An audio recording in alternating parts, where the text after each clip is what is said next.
Bonjour à toutes et à tous, bienvenue dans ce nouvel épisode dont voici le sommaire. Connaissez-vous le SR-10 ? Non, c'est normal car en fait il s'agit d'un AG100 chinois destiné à la formation des pilotes. Cirrus Aircraft commercialise trois types d'appareils, le SR-20 et 22 et le jet d'affaires monomoteur Vision Jet. Nous ferons un zoom sur l'entreprise qui révolutionne l'aviation légère. Beechcraft fête la 100e livraison du King. Je veux bien entendu parler de la toute dernière version du Beech 360 King Air. Il peut transporter 11 passagers sur 3000 km à 35 000 pieds et après 60 années d'exploitation, le King Air confirme sa position de leader au royaume des turbopropres. Enfin, Aura Aero, la société toulousaine de construction d'avions électriques, a annoncé un protocole d'accord avec la compagnie américaine Republic Airways. Republic Airways va fournir un support en termes de développement technique et commercial de l'avion régional électrique d'Aura Aero, ERA. ERA pourra transporter 19 passagers sur 900 nautiques. Et Aura Aero s'apprête par ailleurs à certifier son premier avion électrique d'instruction, l'intégrale E. En avril 2023, la FAA américaine a approuvé le certificat de type du Cirrus SR-10. Il s'agit d'un triplace aux dimensions légèrement réduites comparé au SR-20 et SR-22. Comme ses grands frères, cet avion en composite est doté d'une avionique Garmin, d'un parachute de cellules, d'un train tricycle, mais vous n'êtes pas prêt de le voir voler en Europe, ni même aux États-Unis.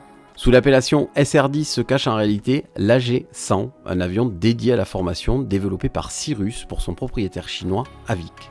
L'AG100 serait uniquement destiné au marché intérieur chinois. La société Cirrus Aircraft est une entreprise américaine de construction d'avions légers de loisirs et d'affaires créée en 1984 par Alan et Dale Klapmeyer.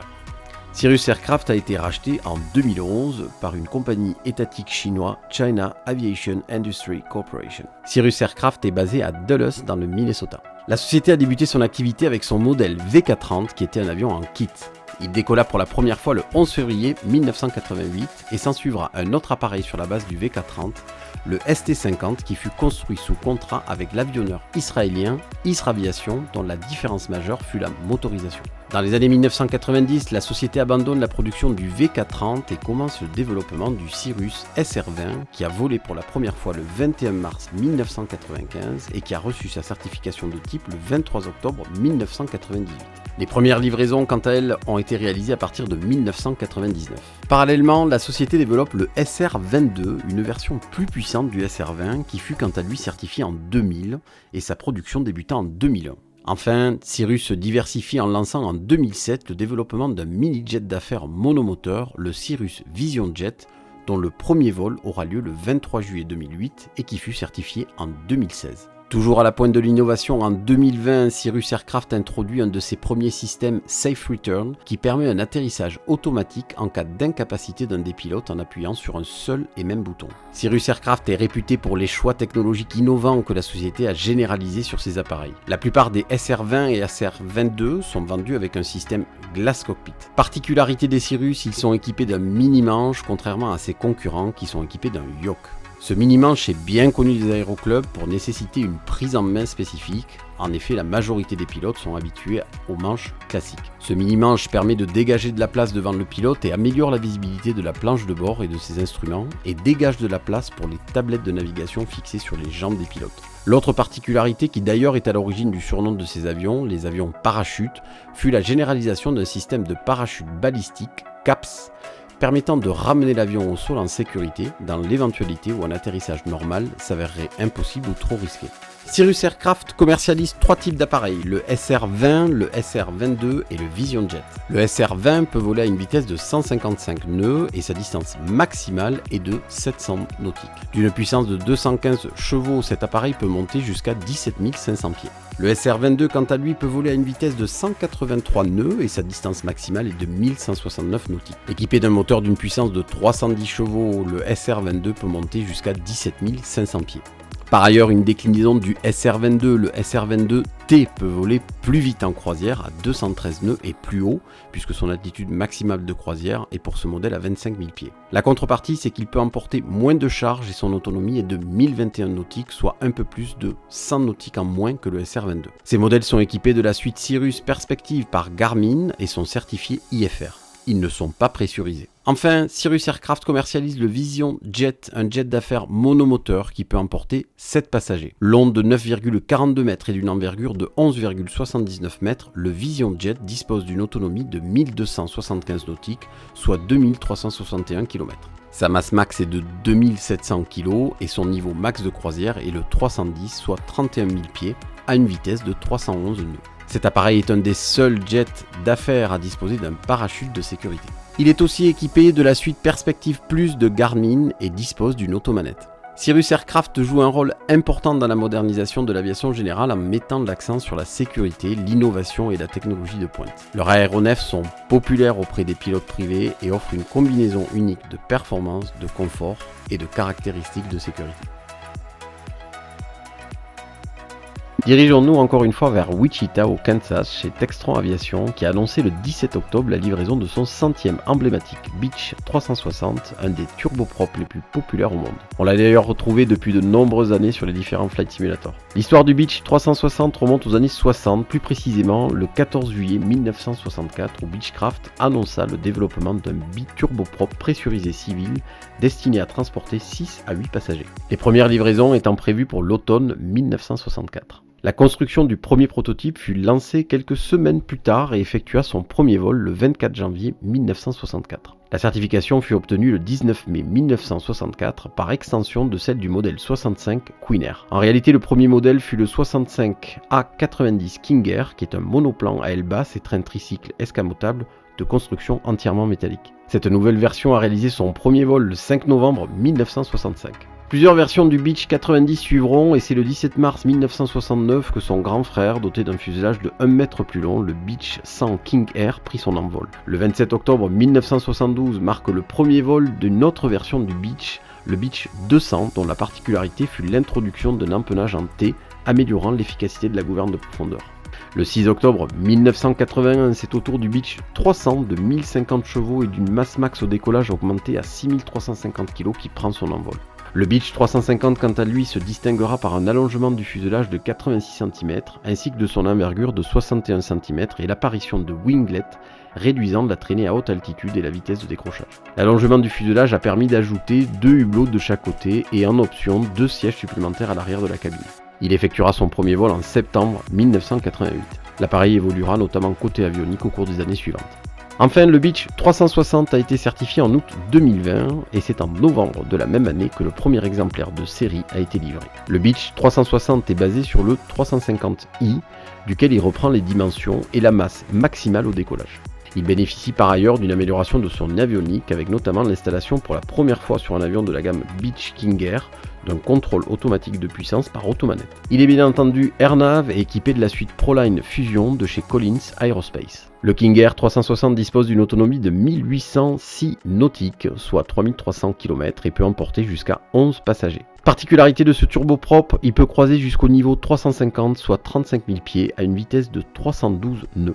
Long de 14 mètres, sa masse max au décollage est de 6804 kg. D'autre part, le confort à bord a été amélioré grâce à un système de pressurisation renforcé et modernisé, permettant une altitude cabine de 10% inférieure pour une altitude avion comparable sur le précédent modèle. A noter qu'une version ER est aussi disponible et peut emporter jusqu'à 15 passagers sur 2506 nautiques, soit près de 4600 km, mais avec une vitesse légèrement inférieure de 306 nœuds. Le succès du King Air au cours de ces 60 dernières années réside dans la capacité du King à opérer depuis et vers de grands aéroports ou de petits aérodromes rapidement. Le King Air a encore de belles années devant lui. Aura Aero, la société toulousaine de construction d'avions électriques, a annoncé un protocole d'accord avec la compagnie Republic Airways. Cette compagnie aérienne régionale américaine basée à Indianapolis dans l'Indiana devient ainsi conseiller stratégique sur le programme ERA, l'avion à propulsion hybride électrique d'Aura Aero.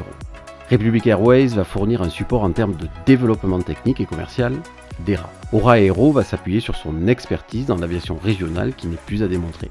La compagnie aérienne opère en effet plus de 200 avions Embraer 170 et 175 vers une centaine de destinations pour le compte de Delta Airlines, d'American Airlines et de United Airlines et compte plus de 6000 salariés.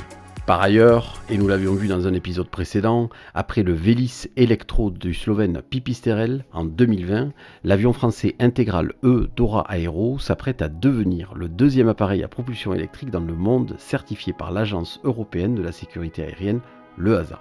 Ora Aero est une entreprise basée sur l'aérodrome de Toulouse-Francazal et créée en 2018 par 3 ingénieurs aéronautiques toulousains. L'entreprise conçoit et fabrique des avions présentant une efficacité inégalée sur le marché grandissant des véhicules éco-efficients et à faible émission de carbone.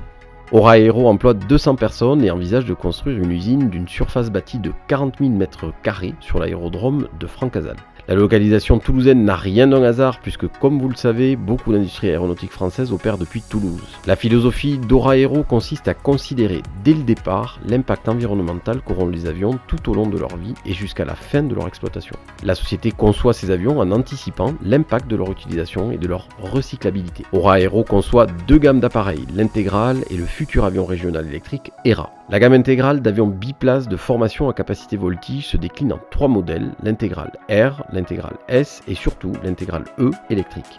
L'Intégral R est un biplace équipé d'un moteur Lycoming AIO 390 thermique d'une puissance de 210 chevaux. L'Intégral R dispose d'un rayon d'action de 980 km. Il a effectué son premier vol le 22 juin 2020 et est en cours de certification. Il s'agira d'un avion de plaisance ou de formation pour les pilotes privés. L'Intégral S, quant à lui, est un avion biplace de voltige et de formation conçu à partir de l'Intégral R, mais avec une motorisation différente. En effet, l'Intégral S sera équipé d'un Lycoming IO 360 M1A d'une puissance de 180 chevaux.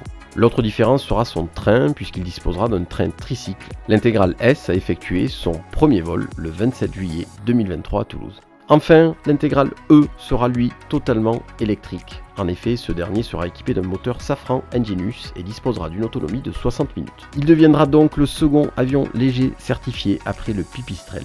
Comme le reste de la gamme, l'Intégral E sera long de 7,26 mètres et disposera d'une envergure de 8,78 mètres. Il pourra voler pendant 60 minutes. Il sera équipé par ailleurs d'un parachute de secours et servira principalement pour les vols d'entraînement. Il devrait effectuer son premier vol au plus tard fin 2024 d'après un communiqué de presse de l'entreprise. Pour finir, l'autre projet emblématique d'Ora Aero est la conception et la construction d'un des premiers avions régionaux totalement électriques. L'ERA, pour Electric Regional Aircraft, pourra transporter 19 passagers et du cargo.